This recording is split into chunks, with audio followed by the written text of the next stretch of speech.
That's okay. Like I said, it's at first time how it goes, and that's kind of, you never know how it is going to pan out with the Facebook Live. It usually takes a couple tries, but I'm super glad that you are here. Um, for those of you who don't know, my name, I haven't even told you about who I am because I've been so worried about getting Sue on. My name is Marcy Melzer, and I am an intuitive speech and language pathologist, and this is my new and amazing friend, Sue Simmons. So what I want to do is I've got a few questions that I want to ask Sue so that she can explain to all of you, my followers and her followers, all about how you work with families and what's going on and all of that. So let's get started. First thing is, tell us a little bit about who you are and what you do. Thank you. And I just want to say thank you to everyone for your patience. My name is Sue Simmons, and I am the founder of Equinox Family Consulting. And I work with moms and parents of ASD and ADHD children.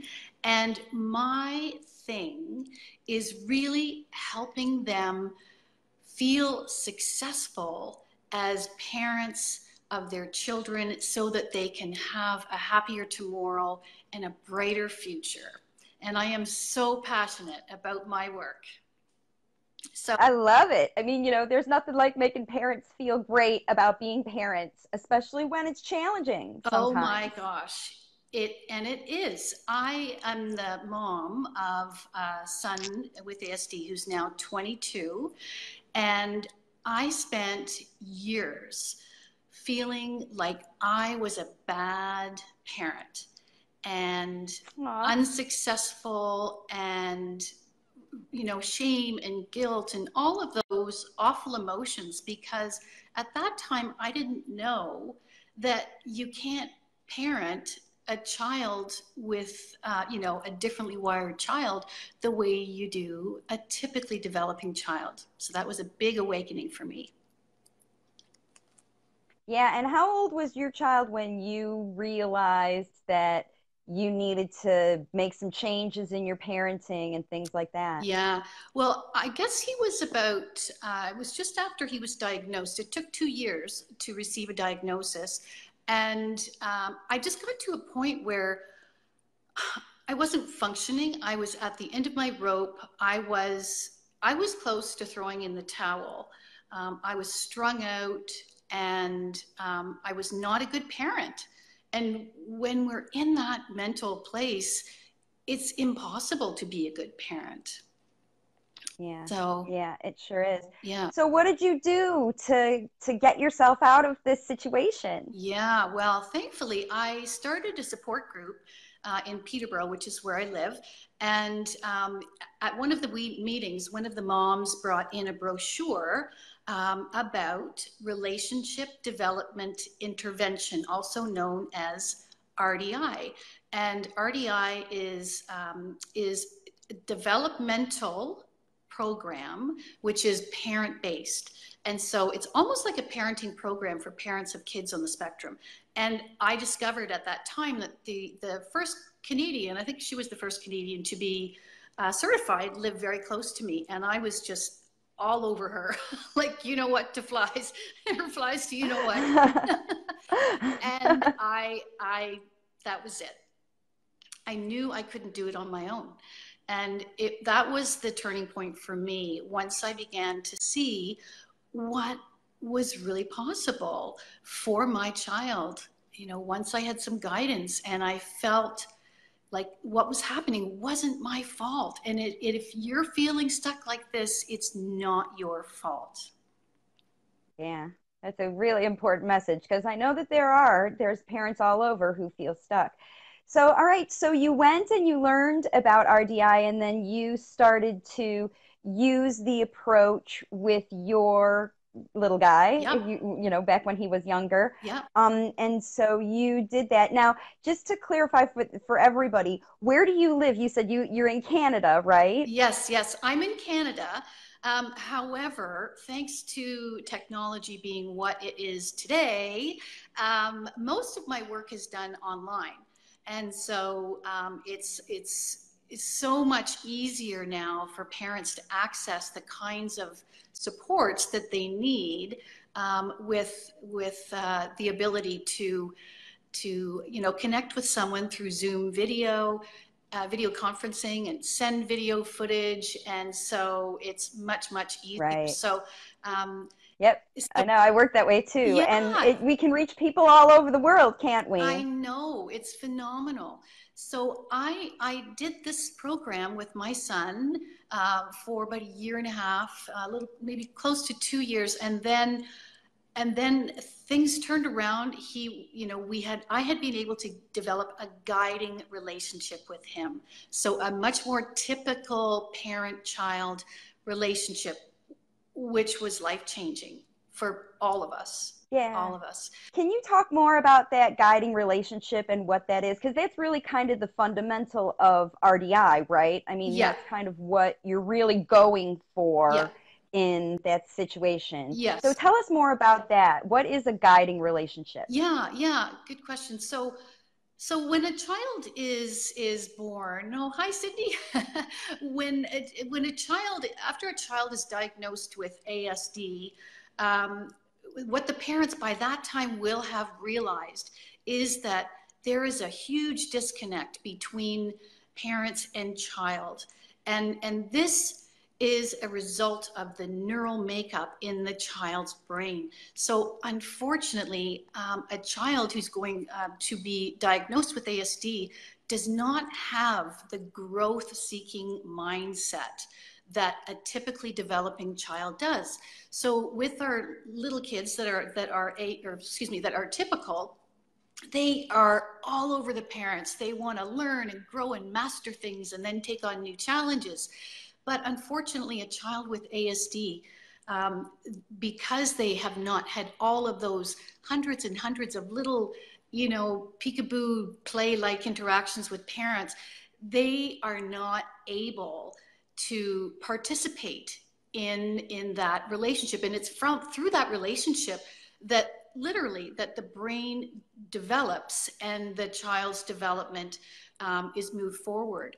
And so ASD kids are not growth seeking, they are stability seeking. So all of that lovely, well-intended interaction that the parents are, showering on the child really are create, anxiety and upset for the child because it's just way too much. And so, yeah, I find that a lot because I think, it happens in a similar circumstance with families I work with because they are, they have kids who've been diagnosed on the spectrum and they're trying like crazy to do everything they can at home. They're working and working and working and trying to work with their kids. And the harder they try, the more the kids anxiety, they get away, like they push them away. In fact, the more they try, the more the kids recoil. Almost. And it's because they haven't established that relationship first. Exactly. So, you can imagine what it must be like for a child who is virtually alone in their world without the ability to see the parents as their the masters of knowledge and learning and how to find how to participate in the world. Hi, Karen. You're supposed to be off. So for the parents, it's just awful because they feel so unsuccessful and frustrated, and it's devastating. It's just, I'm sure there are many parents who are watching or will watch who will appreciate what that's like. It's absolutely heartbreaking. Right. Yeah. And so now what kinds of skills, like once you get this relationship and that works by, sort of what are a few of the techniques that parents use in your program without kind of going into too much detail about how to foster that relationship with kids, especially after they're in that circumstance where they're trying and their kids are recoiling from them. Can you give us, a strategy that parents may be able to use? Well, I would say, like in an RDI program, I'll start by sort of explaining quickly how we do that. Yeah. There's sort of two big components of an RDI program. The first one is to reestablish that guiding relationship. And then the second big piece is to coach the parents to enter into what we call guiding engagement. So they're taught to kind of bit by bit learn to stretch the child's thinking and build their problem solving, social, emotional growth through little interactions. And so what I would say to parents that want to take a first step is to try to be with your child without trying to get something from them. So, you know, if you're just sort of I think the same thing. It's so great. Yeah, it's so much similar to how I work, right? It's just be with your child and enjoy. It's so close. And enjoy the things that you enjoy together and offer them opportunities to explore. Yes. You know, like that. So that's a wonderful thing. Okay. And so once you have this relationship with parents, then you know, I guess one of the other things that I was going to ask you about, I know that we talked about questions, but I've thought about other things that I'm just kind of dragging you along as I want to know more. That's okay. Because it's so close. Yeah, it's so close to how I work with families with language facilitation. But, you know, the families that you're seeing, tell us about the kinds of behaviors that the kids are showing that is, you know, that you're able with this approach to help parents overcome. Yeah, and you raise a really good point because, you know, parents are largely not told why they see behavior. You know, we just think of autism as a behavioral,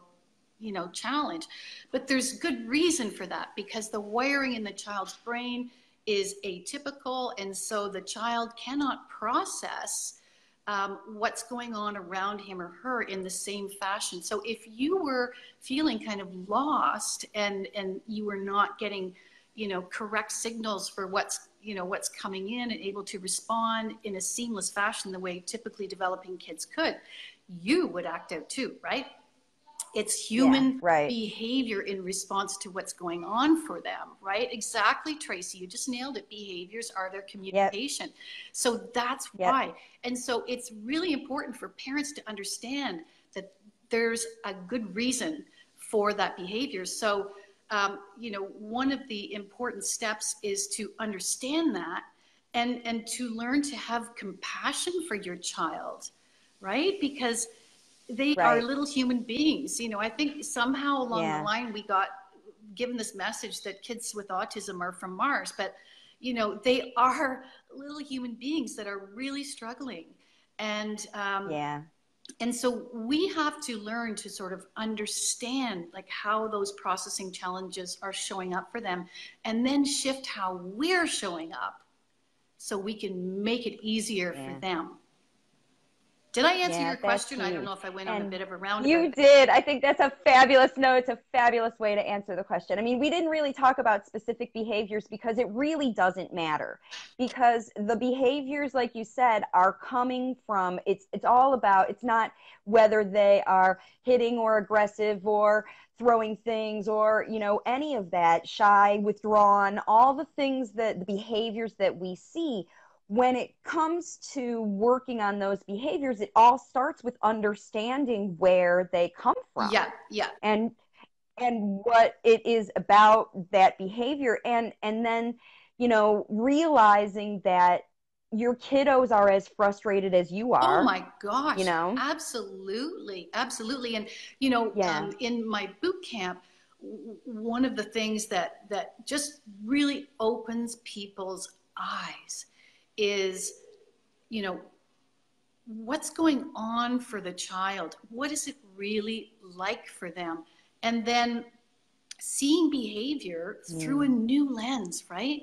So if I assume that my child is just being a pill or trying to push my buttons, and it's not like kids don't do that, right? They do sometimes, but for the most part, there are more valid reasons for their behavior. So if I think my son is just being a pill, right, then I'm likely to address that behavior in a more, you know, angry fashion or you know, in some cases, parents are punitive, and that kind of stuff can have ramifications, you know. So Right. the moms in my group, when they get this, they're like, wow, like, why did we not Yeah. hear this before? Right. You Well, know? and the next question I'm gonna ask you is gonna kind of help sort of explain that. And I know that a lot of people are gonna have a really curious to know the answer to this question. So most parents, we've had this discussion over and over, when they are experiencing these kinds of behaviors or they're exhibiting these kinds of behaviors with their kids, the number one recommendation for them is to go to ABA. And Right. because they are witnessing behaviors, and the ABA is behavior training. Mm-hmm. And you and I have discussed how ABA doesn't do what we just talked about. Like, Right. that's the whole reason that ABA isn't as successful from a fundamental foundational level. And ABA doesn't help the parents at all No, it with this doesn't. whole circumstance. It doesn't. So why don't you talk a little bit about that? Because I don't know if did you have ABA experience with your son? No, that was kind of before the ABA training, Right. you Yeah, know, because he's left the older now. station. So, you know, I Yeah. could talk for a long time about this, but Yeah. there are some really key things that I don't agree with, and I think the most important, well, there's two things. It doesn't get to the root of the problem, right? So ABA is like putting a Band-Aid on a big flesh wound, right? And it leaves the Right. parents out of the equation. And the thing that I have found, I did research before I developed my program, and I discovered that so many moms still struggle with challenging behavior, even though their child has had behavior therapy.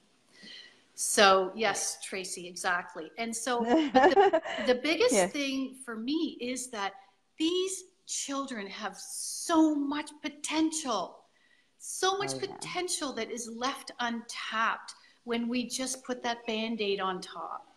And it breaks my Yeah. heart, because when I work with families who are doing the RDI program, I say, raise the bar, expect more. You know, never assume that your child is not capable of things you haven't seen him or her do before. And I am so firm about that. And parents are always surprised at what their child is truly capable of, just the way I was with mine. So, you know, Yeah. parents need to make decisions with the information they have. And I don't, you know, we all make decisions with the best information that we have.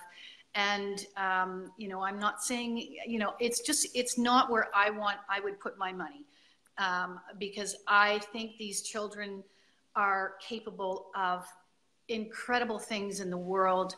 And we have to tap into that potential, and we can't do that by just Right. trying to shape their behavior. It's not going to happen. Right. You're right. And you're right. And I think, it does 100% come back to that relationship that you were talking about, how, even if your child spends 40 hours a week in ABA or in school or any other kind of therapy or anything, Yeah. Unless that established relationship happens in your house with your child doing the things that you do every day, because where the meltdowns happen, where the behavior happens, where all of that stuff happens, is not in a controlled environment where, it happens when you can't have a lollipop, or I can't reach the thing I want, or I'm upset because there was a loud noise, or whatever. I mean, it happens in everyday life. So the intervention has to happen in everyday life. And Tracy says it's not natural. Yeah, and Manuela, who must know you, says ABA is pretty much the only therapy we as parents are given. And that's one of the tragedies about the situation that's going on right now. Yeah. I know. It's all they are given, and they don't know that this is just such from a foundation. Not only is it not only is it way more effective from the root cause, and kids are getting so much farther. Yes. So why don't you tell us a little bit about the improvement of, you know, one of your favorite clients, or even the client that we share, you know. So yeah. tell us about the kinds of improvement they have seen with their kids. Okay, yeah, perfect. Thanks for the love, people. So I have a couple things Yeah, to say really. about that. So first off, you know, getting behavior under control is critical, right? Because you can't have a genuine reciprocal connection with your child if you are constantly, you know, chasing problems. And it is more than doable. It is more than doable. And of course, right, just as you said, we use times at home when parents are already doing life, right, as the means to support them to shift those behaviors. And most of it is about how I teach the parents to show up in a different way, right? To quiet communication so the child can actually process things rather than drinking from that proverbial fire hose, right? Right? So it's incredible what is possible. So, you know, this doesn't happen overnight, right? We have to be realistic about things. But what happens is there is just a beautiful bond between parents and child that is much more like a typical parent-child relationship. So, you know, the ability, and this is just the beginning, the ability to go out and do things, right? The ability to sit and read stories together, all these beautiful moments when we become parents. Doing, you know, it's like the little things in life that when we, you know, we see parents when we're struggling, we see parents in the park and we wish, oh, how I would love to be able to just, you know, do this with my child. Or the grocery store, you know, or they're at the store with their kids, you know, and so you're able to help them enjoy just the things you do in life, going to the store, you know, shopping, going to the park, doing those things. And what's happening for these kids as far as educational environment? What are they able to do now? No, I'm glad you asked that. For these kids, because we learn to self-regulate through relationships with our caregivers, right? And so once the child is calmer, the child is happier, right? Because no child is happy when they're melting down all the time, right? Anxiety, for sure.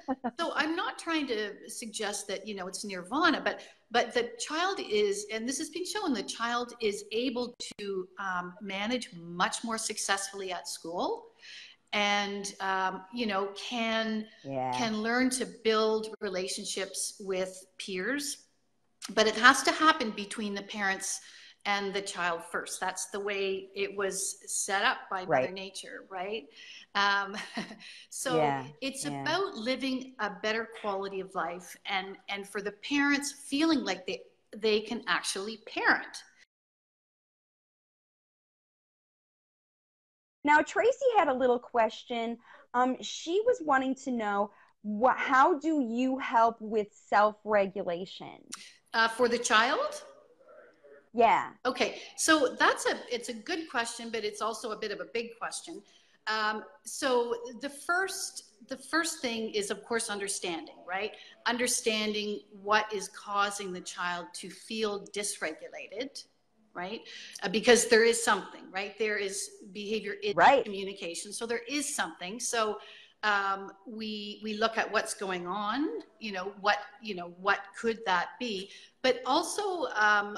Tracy, I support parents to shift how they are communicating.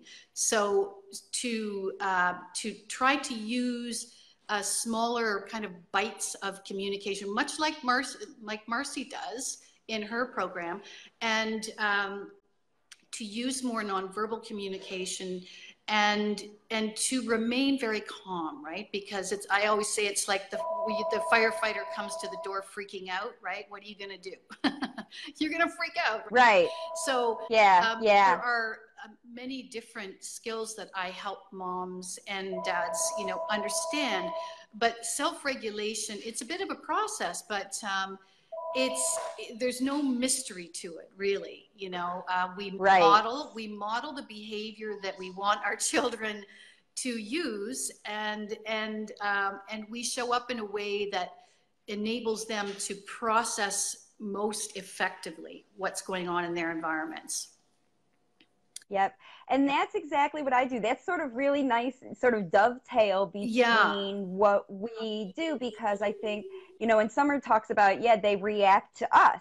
And that's one of the things that I coach with my families too. Now, I know that I say out loud to everybody all over the world that I am an intuitive speech and language pathologist, but I always say that the best people who work with people and families, kids and families, are intuitive too, which Sue is. I'm telling y'all right now, very intuitive. And what that kind of how we use that intuition, even though we don't say it out loud, because we've got these evidence-based things that really, you know, that really work with kiddos. But it's about using your intuition as a practitioner and coaching parents to use their intuition, like you said, to really figure out the root of it, the cause of what's going on in the situation to cause this behavior and or, you know, communication circumstance.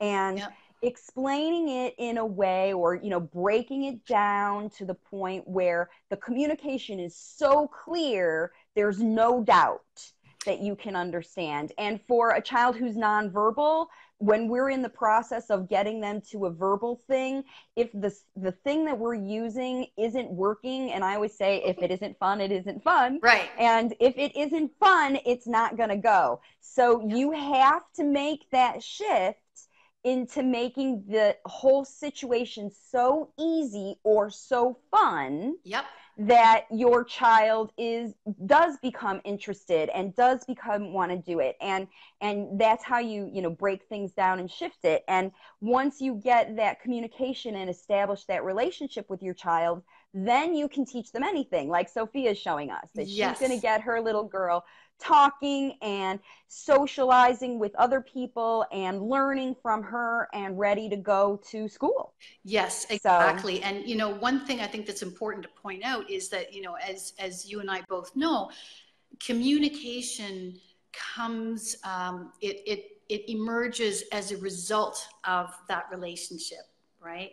So kids learn nonverbal communication, little ones learn nonverbal communication first, and then language emerges once that's no longer kind of enough, and then the words come from there. Right. Yeah. And what often happens is they start that nonverbal communication and it becomes effective for families, and then parents don't know what to do when it's not enough anymore. Right, exactly. And that's kind of what's happening with Sophia. Yes. Is, you know, her little girl was good at dragging her around and showing her things once they started to get a relationship, but it's not words. Right. And so that's where I pick up, is I help parents shift those because just like you said, bit by bit by bit, you have to go from, you know, behavior for communication into using more effective kinds of nonverbal gestures, pointing, things like that, real, you know, messages to communicate. Right. And then we turn those messages into words. Yeah, so. Precisely. Yeah. And it was, you know, I remember the moment when you and I were talking, we went like, ding. You know, how parents that are really struggling with challenging behavior, you know, many may not be able to, as much as they would love to, you know, work with you. They're not at a place yet where they can, they have that ability to kind of feel confident that their child, you know, is their apprentice. And so, you know, my work can get a family to that place, and then, you know, you can take over for late talking children and parents who are wanting to encourage more of that communication through that relationship. So it's such a really cool fit. Yeah, yeah. So, yeah, I think that's it. Trying to figure it all out. That's what Heather says, is just kind of trying to figure all this out and what to do. And that's what it is. It's all about, and I think that's, what you as a parent and a professional, you had to figure it out, what it was that was causing your child to be resistant, causing your child to be, want to run away when you tried to teach them or interact with them, what caused them to, react with those behaviors and be dysregulated. Yes. And then you figure out what causes all that stuff, and then it goes away. And, when you start to learn, new functional kinds of talking behaviors, then, yeah. So Tracy says that her little boy bit a classmate yesterday because he didn't like what he said. Oh, so Ouch. yeah, that's tough. Yeah, it's tough. And again, that you see those behaviors, like your kids don't know that biting's not an appropriate response. They don't know. They're just responding to their feelings. Yeah. And the bigger the feelings, the bigger the response, right? Exactly. Yeah. Yeah. So, all right. Yeah. So, how do I address it? I say something and then he hits me. Oh, so it sounds like, Heather, you need to work on that relationship and what's going on and how you respond to him. And I think that's, what you were talking about, Sue, is, yeah, we have to understand what the kids are doing, but then the parents have to show up a little differently, don't they? Yeah, for sure. So Heather, what I would say to that is there's no strategy I can give you that will prevent that from happening. It's more of a process that you need to go through. If it was that easy, you would have figured it out, right? Unfortunately. So I feel for you, but I think the best thing is trying not to be reactive to his behavior. Saying, I don't like it when you hit me, it hurts, without being, angry or timeout or that kind of thing. Yeah. Because when their energy's big, just like you said, when the firefighter shows up at the door, what do? You're like running around, whatever. And I think, and it does come back to that thing about parents wanting to do something. What do I have to do to make it better? And I heard the other day that we are human beings, not human doings. Yes. I love that. And so are our kids. So, when they're sometimes just being with them and experiencing that same environment together in a safe, happy, easy, and fun way. Yeah. I think that's a good place to start. And it does have to be consistent, doesn't it? You have to really be with it all the time. You can't react one day and then one day not. You have to stay with that non-reactive behavior. Yeah, very, very important. And that's where we have to look at, triggers and, like what are the times of day that are most challenging. So it's important to learn to be proactive, rather than putting out fires. But consistency. Well, and I'm sure all these things are in your program and your boot camp and all that stuff. You take parents through the whole process, right? Why don't you tell us a little bit more about your boot camp and how it works and everything? Yeah, definitely. So what I discovered last year was that there are so many moms that are out there feeling alone, unsuccessful, really, isolated and feel like what's going on is their fault because their child may have already had behavior therapy. So I created my boot camp in response to that challenge. So it's a solution for parents who, and it's typically moms, who want to learn the basics of understanding why behavior is a challenge, developing compassion through that understanding for their child, and then learning the skills to quiet challenging behavior. And by the end of the boot camp, they should have developed a nice connection with their child. So there's a distinction between the RDI program and the boot camp. So the boot camp is an 8-week program. I happen to have one starting next week, as luck would have it, on the 16th at 1 p.m. Eastern Standard Time. So it's an 8-week program. It is online, so I use Zoom video conferencing. So if everyone is live together, I'm doing the teaching, of course. Love the love, thank you. And so I take them through step by step by step. So we begin by understanding really what is autism from a developmental perspective, right? Not a behavioral perspective. And like the light bulb moments are so cool. And then we begin to talk about how to shift communication. And I'm also an EFT practitioner, or also known as tapping. So I support moms through the use of EFT to work on their own stuff. Right? Because, it's really, really hard for moms, and they are the ones in most cases who are at the helm, right? And so and I know this firsthand, if mom goes down, the whole ship goes down.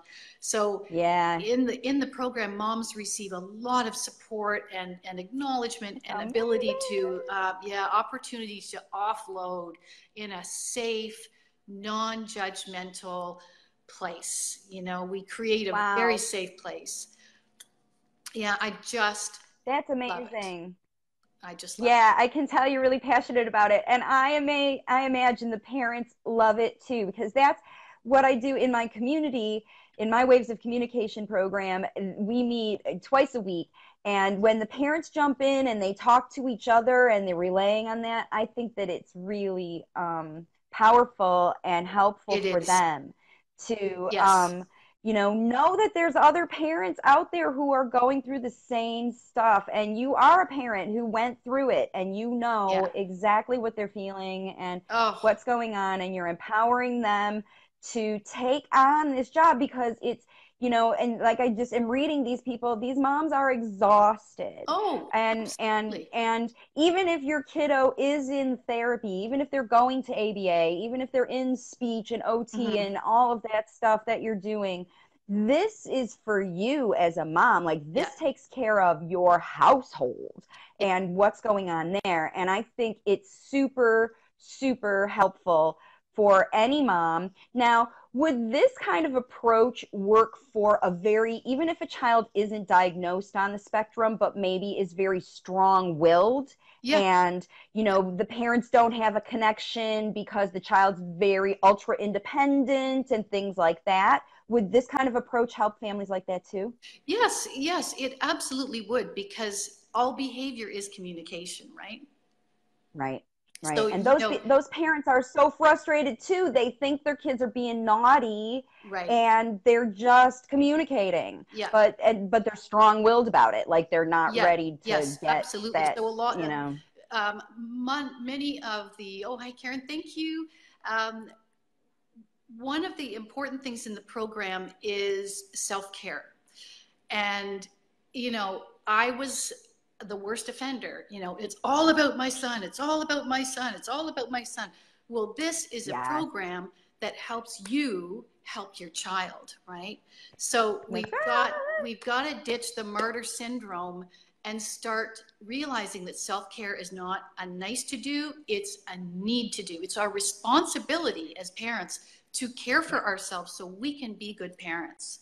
And, this is a boot camp, so I take that very seriously. Go take a bath. Do it now. I love it.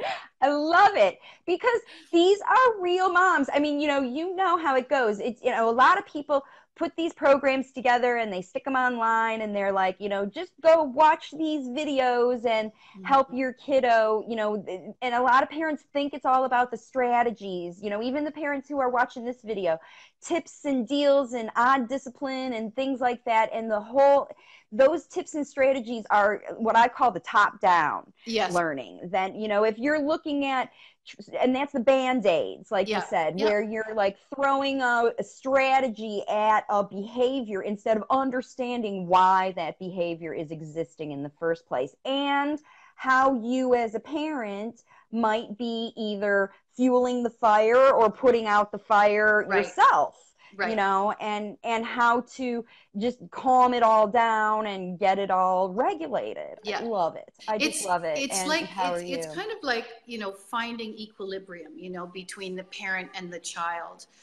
Yep. And just to respond to, I think it was Jessica who asked about ODD. ODD is a subject that,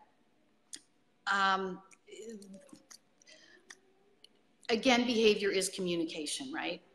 And so it's always going to be communication, and it's never not going to be communication unless there is something else going on that has yet to be uncovered. I've worked with many kids who have been labeled ODD, and it's just, not just, I don't mean to, that was the wrong word, but this is a child who is very, very dysregulated and like practically out of their body. They are so, energetically unsettled. And so it's, it always seems to work out.